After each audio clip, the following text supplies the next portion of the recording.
प्राण रही से पक्षी पशु पक्षी शरीर प्राण रही मनुष्यर प्राण की मूल्यवान किंतु पशु पक्षी प्राण मूल्यवान नहीं बोली से निज मानविकता रखी देश को राज्य को प्रगति पथ आगे नहीं वन जंगल को आम देशर जेते पशु पक्षी अच्छा सम्मान दे सुरक्षा दे भारत वर्ष को एक प्रगति पथर आगे नहीं निश्चित एक विकास पथरे निजर विकास स्थान गोटे हाथी को मारले तार दांत रे पानिया तैयार हुए गोटे पक्षी मारले तार पर स्वेटर तैयार हुए गोटे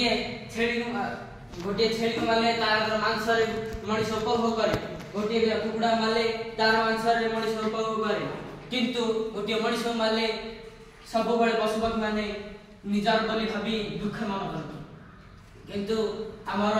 शरीर रे जो प्राण रही निजर मानविकता नहीं जो स्वार्थ प्रति आम आकर्षित हो देश को तलू तलू खसई नौकरी प्रति ध्यान दे सब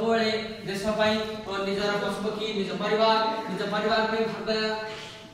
भल किंतु निज परिवार निज साही निज ग्राम निज ब्लॉक निज ओडिशा निज देश को भावी सब कार्य करने उचित 1972 मसीह सब पशु पक्षी मान सुरक्षा देवाई आईन बना से आईन रूप रहीगला किंतु कौन कार्यकारी हो पारा ना आज शह शह जीवजंतु को हत्या कर सरकार से प्रति अजणा एप्रति सरकार को चेताइबा निजे सचेष्टित रहिबा निजे चेतित हेबा एवं